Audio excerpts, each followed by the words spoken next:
안녕하세요. JK 머니 코치 조이킴입니다. 오늘 여러분들 학자금 관련돼서 한번 또 영상을 찍어볼까 합니다. 공통적인 질문이 있어요. 그래서 그 질문에 대해서 오늘 좀 여쭤보려고 하고요. 오늘도 우리 학자금 전문인, 우리 김영희 선생님을 모셨습니다. 안녕하세요. 안녕하세요, 대표님. 네, 이렇게 또 다른 주제로 제가 또 모시게 됐습니다. 감사합니다. 예, 우리 부모님들이 가장 힘들어하시는 게 본인 은퇴 준비해야 되냐, 아이들 학자금 준비해야 되냐, 양쪽을 다 갖고 있으니까 참 고민이 많습니다. 그렇죠? 맞아요. 예, 맞아요. 학자금 요즘에 10만 불, 학자금 10만 불 시대가 왔다는데 그거 맞아요? 진짜 10만 불 들어요? 1년에? 네, 10만 불 들어갑니다. 어떻게 10만 불이 들죠? 1억인데요, 1억. 지금 요즘 1억 3천, 4천 막 이렇게 가는데. 네. 그럼 어떻게 우리 애 학교 보내요? 맞아요. 실질적으로 뭐 많은 프라이빗 스쿨들이 9만대를 넘겨서 사실 이제 조그만 네. 글씨 파인 라인까지 뭐 어드미니스트레이션 피 뭐 어쩌고 저쩌고 하면 그러니까 10만 불. 그러니까 학비 플러스 뭐 아이들 룸 사는 앤 거, 보드. 룸앤볼드 하고 뭐 예, 여러 맞아요. 가지 매트리얼 다 그러니까 학교에 사고 딱 준비하는 내야 거죠. 되는 돈. 아하. 수업료 포함해서 학교에 딱 내야 되는 네. 돈이 맞아요. 10만 불입니다. 그러니까 여러분들 학자금 요즘에 뭐 학교에서 학비가 뭐 7만 불이니까 7만 불 곱하기 4에서 28만 불 필요하다. 그게 아닌 거예요. 네, 맞아요. 네, 플러스 더 에디셔널 들어가는 게 많으니까 네. 그렇습니다. 그래서 여러분들 1년에 10만 불 든답니다. 이거 어떻게 준비해야겠습니까?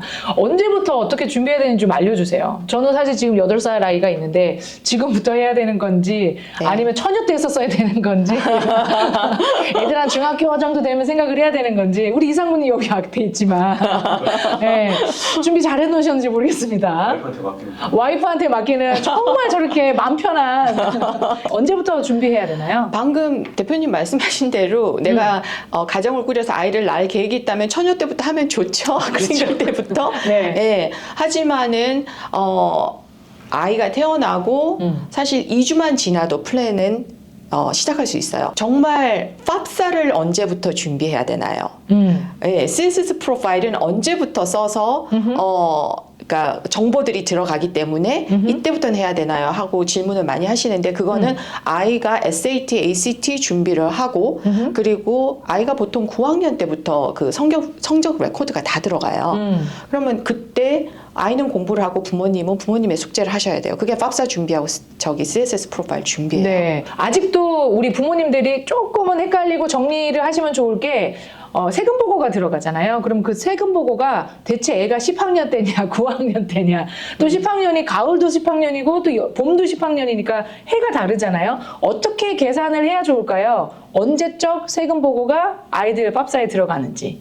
자녀가 대학 1학년 프레시면 되는 그 해 우리 아이가 2024년에 대학교 입학했다 네. 하면은 거기에서 거슬러서 마이너스 2 아 그렇게 2022년 예, 그때 세금 보고가 들어가는군요. 네, 그렇게 계산하시면 되겠습니다. 네. 그럼 우리 아이들 학자금 준비하고 나중에 이제 팝사 신청, CSS 파일링 하지만 사실 실질적으로 학자금 이렇게 페이 하셔야 될 때 따로 준비 못 해 놓으신 분들은 보통 빼시는 게 401k에서 빼시거나 네. 뭐 홈 에코리에서 빼시거나 아니면 뭐 집을 한 채 파시거나 뭐 이렇게 해서 사실 목돈이 좀 나오잖아요. 네. 어떻게 준비하는 게 가장 좋을까요?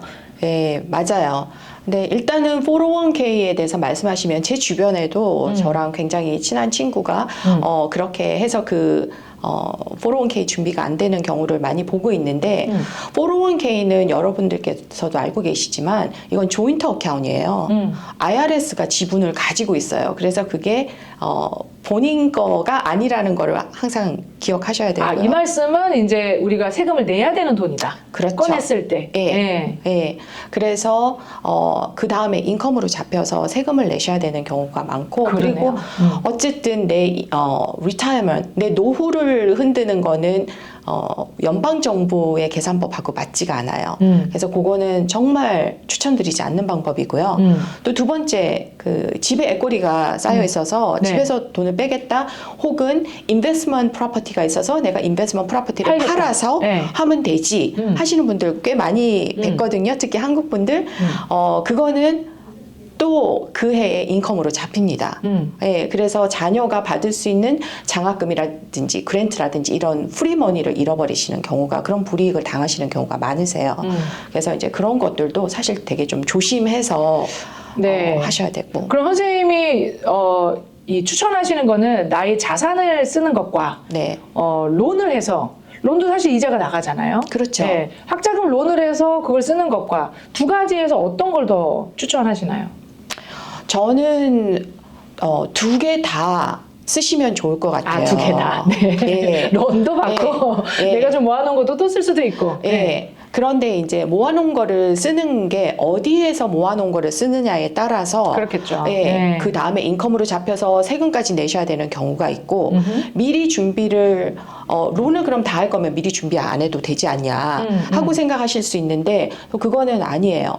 내가 연방 정부에서 정한 자산으로 보지 않는 재정 어카운트를 사용하시면 네. 얼마든지 거기에서 꺼내셨을 때 그 다음에 텍스 내셔야 되는 그 리스폰시빌리티도 없으시고 예, 얼마든지 좀 자산에도 포함 안 되고 팝사에서도 그럴 경우에는 아이가 뭐 스칼러십이라든지 그랜트라든지 이런 혜택을 또 다 받으실 수 있겠죠. 있거든요. 네.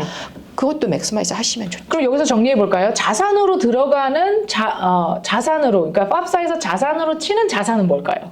자산으로 치는 자산은 가장 정확한 거는 매년 그 studentaid.gov이라 그래서 그 government 사이트에 들어가서 확인해 보시면 가장 정확해요. 근데 여기서 간단히 말씀드리자면 일단 은행에 있는 모든 상품들, CD라든지 뭐 그런 것들, 그리고 스탁에 갖고 계신 것들, 그리고 부동산, 예, 이런 것들 다 자산에 들어갑니다. 부동산은 집 값이 들어가나요? 아니면 에코리만 들어가나요? 이게 팝사하고 CSS 프로파일이 또 달라요. 아유, 얘네들 여기 또 달라요. 네, 그래서 팝사는 내가 살고 있는 메인 홈, 그러니까 저희들이 프라이머리 프로퍼티라고 그렇죠. 하죠. 그거는 자산으로 보지 않겠다고 해놨어요. 네. 근데 제가 실제 필드에서 경험을 해보면 그 안에 액꼬리가 많이 쌓인 경우는 조금 불이익을 당하는 그렇군요. 경우를 제가 프라이머리 집인데도 불구하고. 예, 네. 예. 그래서 그것도 사실 부동산 순이익도 너무 높으신 경우, 특히 한국 분들, 우리 부모님들 페이오프 빨리 하시려고 애쓰시고, 네. 다운페이 막 50%, 70% 이렇게 하셔가지고 집 사시잖아요. 그거 대학 갈 자녀 있는 분들은 조금 고려해 보실 사항이세요. 원래는 프라이머리는 들어가지 않는데 네. 예, 프라이머리에서도 에코리가 좀 큰 경우 들어갈 수도 있다. 네. 어떤 상황에 따라서는. 네. 그러면 세컨 홈부터는 이제 다 들어가는 거네요. 네, 맞습니다. 그게 밸류만큼 들어가나요? 에코리만 들어가나요? 밸류와 에꼬리가 다 들어갑니다. 밸류가 그래요? 내가 샀을 때 하고 네. 마켓 밸류 그 차이는 네. 어차피 에꼬리거든요. 네네네. 내가 넣어놓은 돈뿐만이 아니라. 여기서 또 질문이 있어요. 한국에서 전화 오시는 분들이 있거든요. 한국에 맞아요. 아니 여기 사시더라도 나 한국에 전세 집 있어요. 한국에 네. 집 있는데 이거 넣어요 말아. 이거 질문도 진짜 많이 하세요. 네. 어떻게 들어가나요 전세는? 이 부분은 사실은 제가 이런 퍼블릭한 유튜브 촬영에서 말씀드리기는 조금 적당하지는 않아요. 근데 일단은 전세라는 개념이 미국에는 없기 때문에요. 그렇죠. 예, 그거를 빚으로 볼 것이냐, 아니면 자산으로 볼 것이냐 이런 거에 대한 혼동도 많으시고요. 그런데 저는 제가 상담하고 있는 많은 한국의 자산을 가지고 계신 학부모님들한테 그거에 따라서 제가 편지를 쓰시기를 추천드리기도 하고요. 예, 그렇구나. 상황에 대한 설명이 필요해요. 그렇죠. 네, 그래서 그런 것들 좀 부수적인 노력이 필요하세요. 예, 적극적으로 어필하셔서 얘기하셔야 되고 어떤 것들은 또 굳이 설명 안 해도 되는 것들이 있어요. 네. 부동산 자산 쪽은 그런 어떤 그레이 에어리아가 있습니다. 그렇군요. 예, 네. 상담을 그것도 좀 받으셔야 돼요. 그때마다 다르고 네, 맞습니다. 예, 상황에 따라서 또 이렇게 또 편지를 쓰면 네. 예, 자산은 또 있지만 그게 또 이렇게 웨이브라고 하긴 좀 뭐하지만 어쨌든 네. 좋은 혜택이 될 수 있게끔 맞아요. 만들어낼 수 있겠네요. 알겠습니다. 그리고 또 하나는 인컴이 높으신 분들은 우리는 텄어. 네, 맞아요.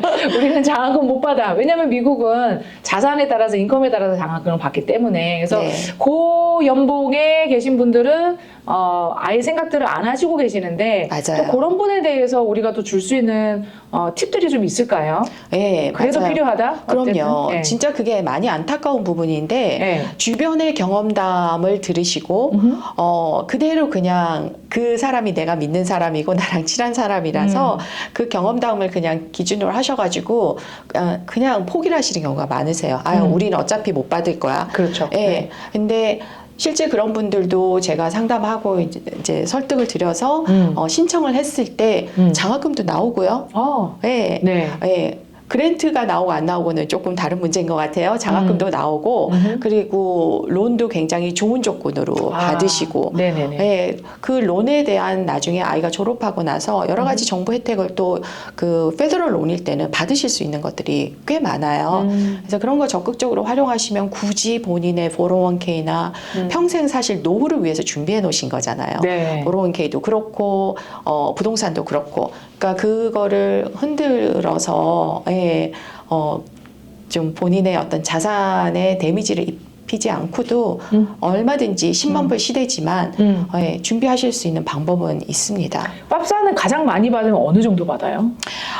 학생 기준으로 했을 때 학생과 부모가 받을 수 있는 액수가 달라요. 아, 그래요? 예, 학생이 받을 수 있는 이제 장학금이나 이런 거는 그 부모의 인컴에 따라 좀 다르긴 한데 작게는 뭐 한 몇천 불에서 몇만 불 제가 이제 중산층 가정으로 기준으로 한다면 몇천 불에서 몇만 불 몇만 불 너무 몇만 불이라기 레인지가 되게 크네요. 그렇죠. 한 2만 불 아래라고 하죠. 2만 불 아래? 오케이. 그리고 이제 무이자로 학생들한테는 론이 가능해요. 그게 맥스가 한 2만 3천 불 4년제 기준으로 했을 때 그리고 자녀들도 이자를 조금씩 내고 받을 수 있는 론도 또 있어요. 그거는 이제 4년 기준으로 했을 때 7천 불 맥스고요. 그러면 이제 토를 하면은 론일 때는 한 3만 불 정도 될 거고 진짜 장학금 같은 거는 학교마다 다르고 주마다 좀 달라서 또 이제 그거는 제가 좀 말씀드리기가 아까 이제 그 정도 레인지고요. 부모님들이 론을 받으실 수 있는 경우는 부모님의 어떤 뭐 인컴 이런 거 상관없이 신청하시는 대로 다 나머지는 커버되는 걸로 나옵니다. 네, 그러면 보통은 팝사보다 CSS 파일링이 더 많이 받을 수 있는 거죠?